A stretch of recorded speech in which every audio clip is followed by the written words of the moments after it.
Hello বন্ধুরা, কেমন আছো তোমরা সবাই? আশা করি অনেক অনেক ভালোই আছো।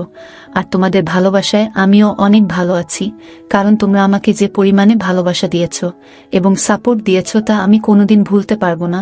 তাই তোমাদেরকে মজা দেওয়ার জন্য আবারও একটি নতুন গল্প নিয়ে হাজির হলাম। গল্পটি শোনার মতো, আশা করি তোমাদের দাঁড়িয়ে যাবে এবং তোমরা হাতের কাজ করতে সবাই হেডফোন নিয়ে বসে যাও।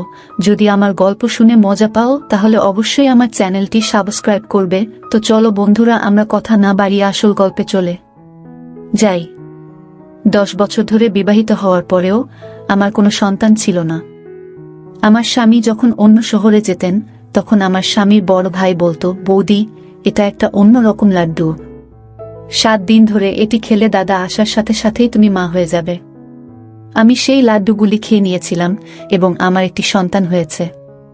সন্তানটি এই পৃথিবীতে আসার সময় আমার স্বামীর বড় ভাই আওয়াজ করে বলেছিল যে এই শিশুটি তার। আর যখন টেস্ট করা হয় তখন যেন আমার পায়ের তলা থেকে মাটি বেরিয়ে আসে, কারণ ওই শিশুটি আমার আসলে কি নাম। আমি অনেক সুন্দরী ছিলাম এবং আমি এমন একটি বাড়িতে বিয়ে করেছিলাম যেখানে শুধু আমার স্বামী এবং আমার স্বামীর বড় ভাই থাকত। আমার শ্বশুর বাইরের একটি শহরে ছিলেন। এরা অনেক ধনী ছিল। আমার শাশুড়িও ছিল না। আগে আমি অনেক খুশি ছিলাম যে এই বাড়িতে কোনো শাশুড়ি নেই, আমার স্বামীর কোনো বোন নেই। কিন্তু আমি বুঝতে পেরেছিলাম যে এইখানে বসবাস করা অনেক কঠিন, কারণ এই বাড়িটা ছিল শুধুই ছেলেদের ঘর। আর আমি তাই কাউকে মনের কোনো কথাই বলতে পারতাম না। আমার স্বামীও অনেক সিরিয়াস ছিল। আমার বাবা মাও আমাকে বিয়ে দেওয়ার পরে এই দেশ ছেড়ে চলে গেল, কারণ তারা এখানে এসেছিল শুধুমাত্র আমাকে বিয়ে দেওয়ার জন্য। আমরা আগে বিদেশে থাকতাম। আমার বাবা মা চেয়েছিল আমি পাকিস্তানে থাকি, যাতে আমি এখানকার মাটির কাছাকাছি থাকতে পারি। আমি গরিব তো হয়েই গিয়েছিলাম, কিন্তু অনেক চিন্তিত ছিলাম। এই সমস্যার কারণে তখনও পর্যন্ত আমার সন্তান হয়নি। ডাক্তাররা বলতো আপনার শরীরে ভিটামিনের অভাব, কারণ আপনি দুঃখী থাকেন সব সময়। আপনার পরিবেশ পরিবর্তন করুন, কোথাও থেকে ঘুরে আসুন, এমন কাজ করুন যা আপনাকে খুশি করবে। কিন্তু আমার স্বামী এমন একটা কাজ করত যে একদিনের জন্য সে ছুটি নিতে পারত না। আর যে আমার সাথে কথা বলতো সে আর কেউ না, সে ছিল আমার স্বামীর বড় ভাই। আমারই বয়সী ছিল, আর সে দেখতে অনেক সুন্দর ছিল। আমার স্বামীর তুলনায় সে একজন ভালো মানুষও ছিল। হাসি মজা করত, কিন্তু তার একটা নিজস্ব পৃথিবী ছিল যেখানে সে আমার জন্য সময় দিতে পারত না।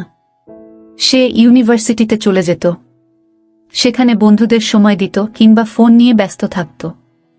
আমি ভাবতাম কখনোই সে ফ্রি হয়ে এসে আমার সাথে কথা বলবে, তাহলে আমার সময় ভালোই পার হবে। অনেক ভালো কথা বলতো সে। তার নাম ছিল হামাদ।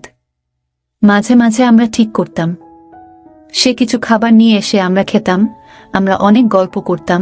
এইভাবেই সময় ভালোই পার হয়ে যেত আমাদের। আমার স্বামীও এই ব্যাপারটা জানত। আমার স্বামী বলতো তার ভাইয়ের থেকে কিছুটা দূরে থাকতে। আমি বলেছিলাম যে সে তো অপরিচিত নয়, সে এই বাড়িতেই থাকে।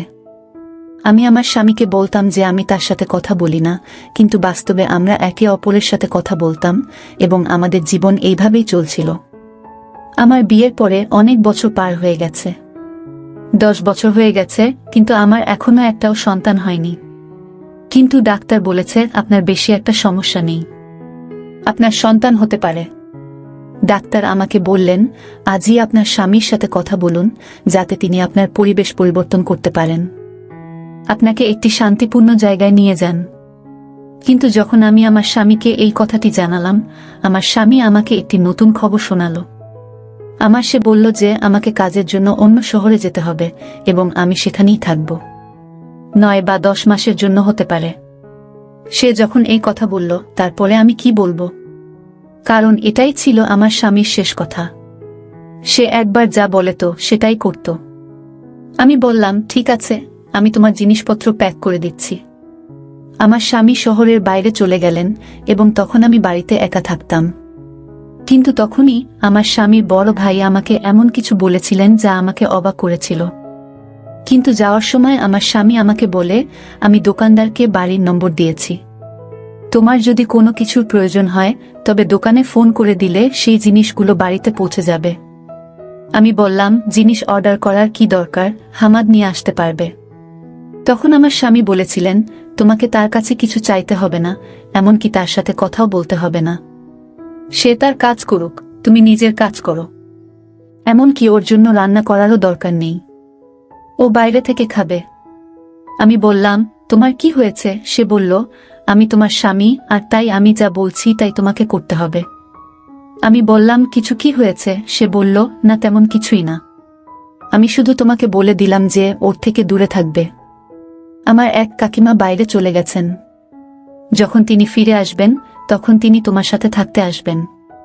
তোমার খেয়াল রাখবেন উনি, আর তোমার ভয় করবে না একটুও।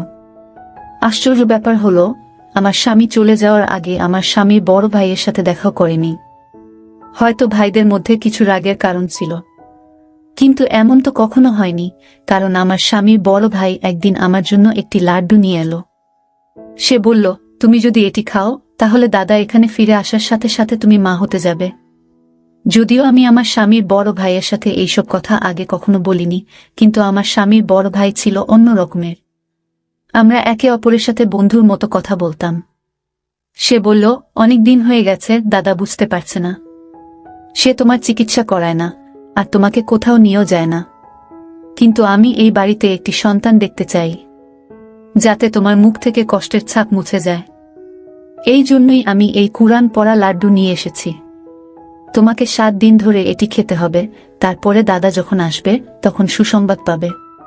আমি আমার স্বামীর বড় ভাইকে ধন্যবাদ জানিয়েছিলাম এবং তাকে বলেছিলাম যে সে সত্যই একজন ভালো মানুষ, যে এত চিন্তা করেছিল আমার জন্য। আমি বললাম তাকে, আল্লাহ তোমাকে একটা মিষ্টি সন্তান বানিয়ে দিক। আর আমি সেই লাড্ডুটি 7 দিন ধরে প্রতিদিন খেয়েছি, এই ভেবে যে একদিন সবকিছু ঠিক হয়ে যাবে। আমার স্বামীর বড় ভাই আমাকে প্রতিদিন গল্প বলতো যে এই লাড্ডু তো অমুকও খেয়েছিল। আমি যেখান থেকে এইগুলো নিয়ে এসেছি সেখানের অনেক নাম ডাক হয়েছে। মানুষ তাদের কাছে যায় এবং তাদের সমস্যার সমাধান করিয়ে ফিরে আসে। বৌদি, তোমার সমস্যারও সমাধান হবে।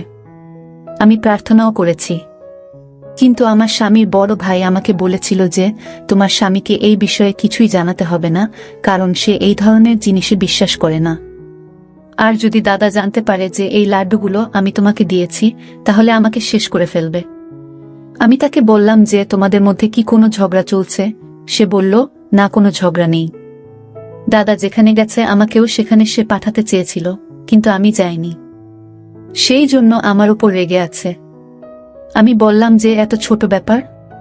তোমার দাদা তো এমন ভাবে রেগেছিল যেন তোমার সাথে তার কোনো সম্পর্ক সে রাখবে না। সে বলল, হ্যাঁ, ব্যাপার এইটুকুই যে সে সাথে সাথে রেগে যায়।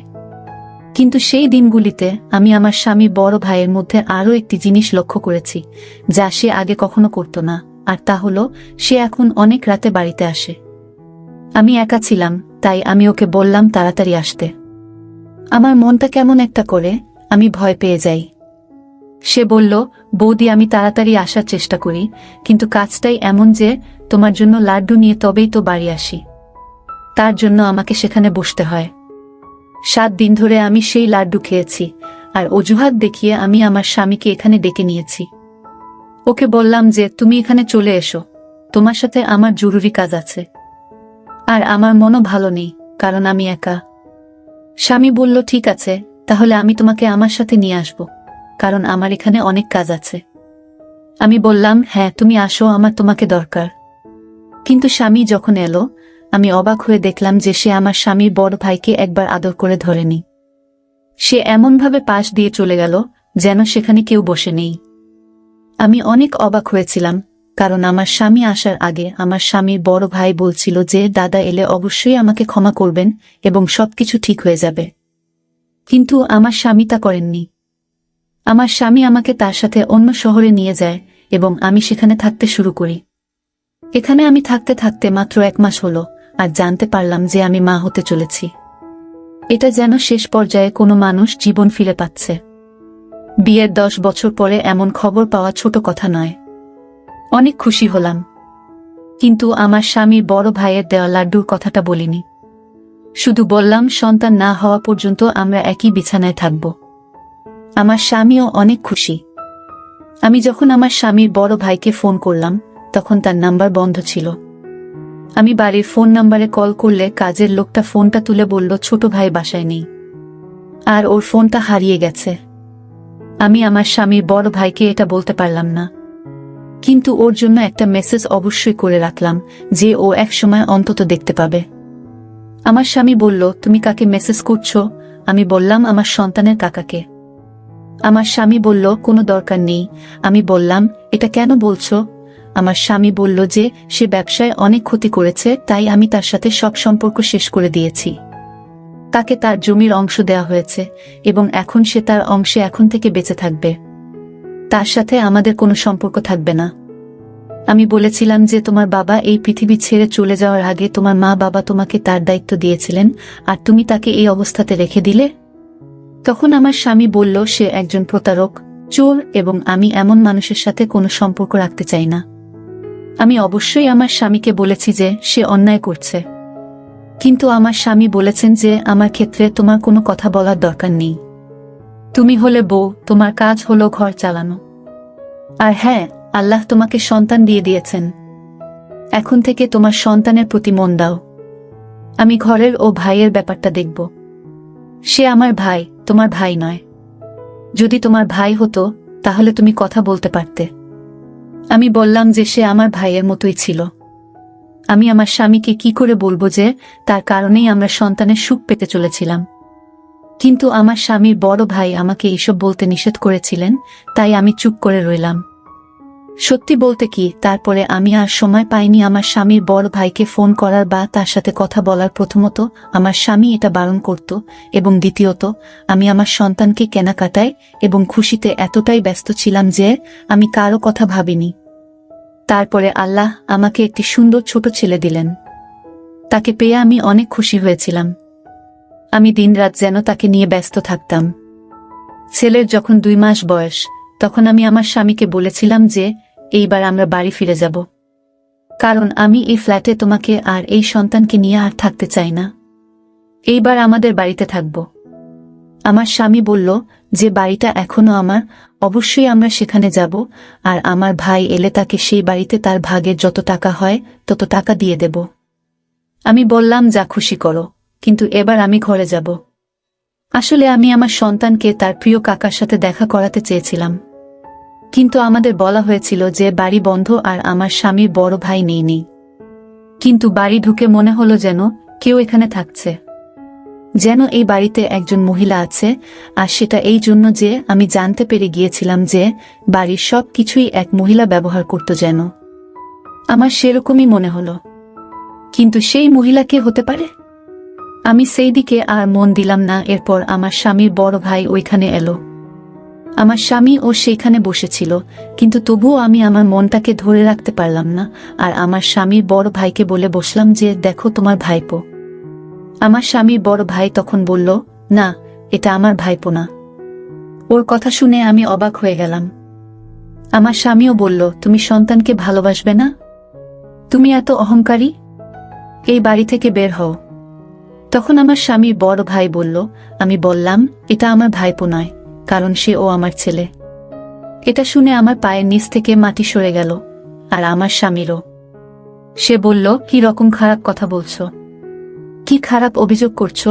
আমার স্বামীর বড় ভাই বলল, আমি কাউকে দোষ দিচ্ছি না, এটা আমারই ছেলে, আমি প্রমাণ করতে পারবো। একথা শুনে আমার পায়ের নিচ থেকে মাটি সরে গেল। আমি তাকে বললাম, তুমি কিসব বলছো? আমি ইশারা ও করলাম যে তোমার কি হয়েছে, তুমি কি চাইছো? তোমার জন্য তো সন্তানটা এই পৃথিবীতে এসেছে, আর এখন তুমি তার জীবন নিয়ে কথা বলছো। আমার স্বামী বলল, কি বলছো তুমি? কি হয়েছিল? আমি যখন এখানে ছিলাম না তখন কি হয়েছিল? আমি আমার স্বামীকে সব খুলে বলেছিলাম। এমন কিছু হয়নি। আমি মাত্র 7 দিন তার আনা লাড্ডু খেয়েছি, তারপরেই আমাদের সন্তান এই পৃথিবীতে এসেছে। আমার স্বামীর বড় ভাইকে ধরে বলল, কি করেছো তুমি? এই লাড্ডুতে তুমি কি মিশিয়েছিলে? এতে তুমি জ্ঞান হারানোর কোনো ওষুধ মিশিয়ে দাওনি তো? আমার এখানে না থাকার সুযোগ নিয়ে কোনো এমন খারাপ কাজ করনি তো তুমি? আমার স্বামী অন্য রকম কথা বলছিল, কিন্তু আমি তো শুনে লজ্জায় শেষ হয়ে যাচ্ছিলাম প্রায়। যাকে আমি ভাইয়ের মতো ভেবেছিলাম, আমার ভাই হিসেবে দেখেছিলাম, সে যদি সত্যি আমার সাথে এমন কিছু করে থাকে, তাহলে তো আমার জীবনটাই নষ্ট হয়ে গেল। আমার মনটা যেন কেমন করছে। আমার স্বামীর বড় ভাই বলল, এটা আমার সন্তান, আমি ওকে চিরকাল তোমার কাছে থাকতে দেব না। সে বলল, তুমি পরীক্ষা করে নাও। কিন্তু আমরা নিশ্চিত ছিলাম যে শিশুটি আমাদের। পরীক্ষার কোনো প্রশ্নই ছিল না, আর যদি ডিএনএ টেস্ট করানো হয় তাহলে ফলাফল কি হবে? আমার স্বামী বলেছিল যে সে ডিএনএ পরীক্ষা করাবে। আমরা সবাই তখন হাসপাতালে পৌঁছলাম এবং সাথে সাথে পরীক্ষা করিয়ে নিলাম, কিন্তু রিপোর্ট পেতে 2 দিন সময় নিয়েছিল। শুধুমাত্র আমি জানতাম যে কিভাবে আমি 2 দিন পার করেছিলাম। আমার স্বামী আমাকে অদ্ভুতভাবে দেখতেন। আমাকে বারবার আমার স্বামী একই কথা জিজ্ঞেস করত, আমি যখন বাসায় ছিলাম না তখন কি হয়েছে? কোন ঘরে তুমি ঘুমাতে? কোন সময় ঘুম থেকে উঠতে? রাতে কি মনে হতো যে তুমি জ্ঞান হারিয়ে গেছ? আর তোমার কোনো জ্ঞান নেই? তুমি কি ঘুমের সময় ঘরের দরজা ভিতর থেকে তালা দিতে? আমি আমার স্বামীর প্রশ্নে বিরক্ত হলাম। আমি তাকে বললাম আমি এমন কিছুই করিনি। কিন্তু ততক্ষণে রিপোর্ট হাতে এসেছে। যখন রিপোর্টের খাম খুলে ফলাফল দেখা গেল, রিপোর্টটি আমার স্বামীর হাত থেকে পড়ে যায়। কারণ রিপোর্ট অনুযায়ী এই শিশুটি আমার স্বামীর নয়, আমার স্বামীর বড় ভাইয়ের। আমি মাটিতে বসে পড়ে কাঁদতে থাকলাম। আমার স্বামী আমার দিক থেকে মুখ ঘুরিয়ে নিল।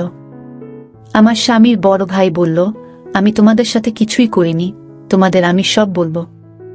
ডাক্তার বৌদিকে বলেছিলেন, তোমার এত সমস্যা নেই, চিকিৎসা করা যায়, কিন্তু তোমার স্বামী কখনো তোমার চিকিৎসা করিয়ে দেয়নি। তাই আমি তোমাদের জীবনে সুখ দিতে চাই। বৌদি, তোমার চিকিৎসা করাতে চেয়েছিলাম, কিন্তু আমি একটা মেয়ের ভালোবাসায় পড়েছিলাম, তাকে বিয়ে করেছিলাম। তাই টাকা চুরি করেছিলাম। কারণ সে অনেক অসুস্থ ছিল, কিন্তু তারপরেও সে আমাদের সন্তানকে এই পৃথিবীতে নিয়ে আসতে চেয়েছিল। আমার সাথে দাদার ঝগড়া হলো, আর এই কারণে দাদা আমার থেকে সবকিছু কেড়ে নিল। সেই মেয়েটিও, যাকে ভালোবাসতাম, সেও এই পৃথিবীতে বেঁচে থাকেনি। কিন্তু আমাদের সন্তান এই পৃথিবীতে এলো, এবং সেদিনই জানতে পারলাম, বৌদি, তুমি একটি মৃত সন্তানের জন্ম দিয়েছিলে। তোমার সন্তান এই পৃথিবীতে আসার আগেই মৃত্যুবরণ করেছে। লাড্ডু জিনিসটা ছিল একটা অজুহাত। তোমাকে ওই লাড্ডুতে ওষুধ মেশায় দিতাম। ওই ওষুধটা অনেক স্পেশাল ছিল, আর অনেক দূর থেকে আনা হয়েছিল। আর আমি নিশ্চিত ছিলাম এটা অবশ্যই একটা প্রভাব ফেলবে, আর সেটাই হয়েছে। তুমি এটাকে ভাগ্য বলো বা যাই বলো, তুমি সন্তান তো পেয়েছিলে, কিন্তু তোমার সন্তান ছিল অনেক দুর্বল। পৃথিবীতে আসার সাথে সাথেই সে এই পৃথিবী ছেড়ে চলে গেল। আমি ওই মতো শিশুটির জায়গায় আমার সন্তানকে রাখলাম, কারণ আমি তোমার ভালো চেয়েছিলাম। আমি এই উপকারটা শুধু তোমার জন্য করছিলাম বৌদি, তোমার স্বামীর জন্য নয়। ঠিক তখন জানতে পারলাম যে তোমার স্বামী আমার প্রতি কোনো উপকার তো করেইনি, তার উপর আমাকে সম্পত্তি থেকে সম্পূর্ণভাবে বের করে দিয়েছে। তাই প্রতিশোধের শেষ হয়ে যাচ্ছে, আমি তোমার কাছ থেকে আমার সন্তানকে কেড়ে নিতে এসেছি। আমি আমার সন্তানকে ছাড়া বাঁচতে পারবো না, কারণ এখন আমার সবই আছে। তোমার স্বামী তার নিজের নামে সব নিয়ে নিয়েছে। আমার স্বামীর বড় ভাইয়ের চোখে পানি ছিল, সে অনেক কাঁদছিল। আমি তাকে বললাম যে আমিও একে ছাড়া বাঁচতে পারবো না। আমি আমার স্বামীর বড় ভাইয়ের পায়ের কাছে বসলাম এবং তাকে বললাম যে তুমি সবসময় আমাকে সাহায্য করেছ। এই শিশুটিকে আমাকে দাও। আমি তাকে আমার সন্তান মনে করেছি। আমি তাকে 3 মাস ধরে মানুষ করছি। তুমি আমার অনেক উপকার করেছ। আমি যদি জানতে পারতাম যে আমার সন্তান পৃথিবী ছেড়ে চলে গেছে, আমার কোল খালি থাকলে আমি ঘটনাস্থলেই শেষ হয়ে যেতাম। তার এই পৃথিবী ছেড়ে চলে যাওয়াতে আজও আমি দুঃখিত, কিন্তু এই সন্তানটা আমার হাতে আছে, তাই আমি বেঁচে থাকার কথা ভাবছি। আমি আমার স্বামীকে বললাম, তুমি কেন এমন করলে? তাকে ক্ষমা করে দাও। সে যা করেছে ভালোবাসার জন্য করেছে। তুমি সবসময় তোমার কাজে ব্যস্ত ছিলে। তুমি কখনো আমার দিকে তাকাওনি, আমার চিকিৎসাও করাওনি। তোমার ভাই আমার সাথে সবসময় ভালোই করেছে, কিন্তু সে তো চাইলে আমার সাথে খারাপও করতে পারত। তুমি যা আশা করছিলে, কিন্তু তবুও সে আমার সম্মান রক্ষা করেছে। আমার জন্যই সে এইসব করেছে। এমনকি আমাকে তার সন্তানও দিয়েছে। আমার স্বামী বলেছিল, তুমি তোমার সন্তান আমাদের দিয়েছ, তাহলে আমি কেন তোমাকে অধিকার দিতে পারবো না? তুমি যা চাও আমি তোমাকে দেব, কিন্তু আমার একটা শর্ত আছে। আমার এবং আমার স্বামীর বড় ভাইয়ের মুখ লাল হয়ে গেল। আমার স্বামী আবার এমন কথা বলছেন। আমরা অবাক হয়ে গেলাম। তিনি বললেন, শর্ত হলো তোমাকে সারা জীবন আমাদের সাথে থাকতে হবে, যাতে তুমি তোমার সন্তানের সাথে থাকতে পারো আর আমি আমার ভাইয়ের সাথে। আমাদের চোখে পানি এসে গেল। আমরা কাঁদতে থাকলাম। সন্তানটাকে আমার স্বামীর বড় ভাইয়ের দিকে এগিয়ে দিয়ে বলল, এখন থেকে বৌদি এই সন্তানের মা, তুমি আর আমি তার কাকা। সে যেন কখনই না জানে যে আমি তার বাবা, তার মা এই পৃথিবীতে নেই। আমি তাকে ধন্যবাদ জানালাম এবং সেই শিশুটিকে ধরলাম যে সে আমার নিজের সন্তান। 4 বছর হয়ে গেছে। আমার ছেলে 4 বছর বয়সী, অনেক খুশি। সে আমার স্বামীকে বাবা ডাকে এবং আমার স্বামীর বড় ভাইকে কাকা বলে। সৃষ্টিকর্তা আমাকে আবার আশা দিয়েছেন। আমি অনেক খুশি এবং আমাদের জীবনে অনেক ভালো খবর এসেছে যে আমরা আজ সন্ধ্যায় আমার স্বামীর বড় ভাইয়ের জন্য মেয়ে দেখতে যাচ্ছি। সে বলেছে যে সে যে কোনো মেয়েকে বিয়ে করতে রাজি। আমি চাই সে নতুন করে তার জীবন শুরু করুক। আমরা একটি বাড়িতে থাকি এবং সম্পত্তি আমাদের সকলের। এটি ছিল আমাদের আজকের গল্প। বন্ধুরা, আজকের ভিডিওটা এখানেই শেষ করলাম। অনেক কষ্ট করে ভিডিওটি আপনাদের জন্য বানিয়েছি। যদি ভিডিওটি আপনাদের ভালো লেগে থাকে তাহলে একটা লাইক করবেন এবং চ্যানেলটি অবশ্যই সাবস্ক্রাইব করবেন। এই আশা ব্যক্ত রেখে আপনাদের কাছ থেকে বিদায় নিচ্ছি আমি। দেখা হবে আগামীকালের নতুন কোনো ভিডিওতে। সে পর্যন্ত সবাই ভালো থাকুন, সুস্থ থাকুন। ধন্যবাদ।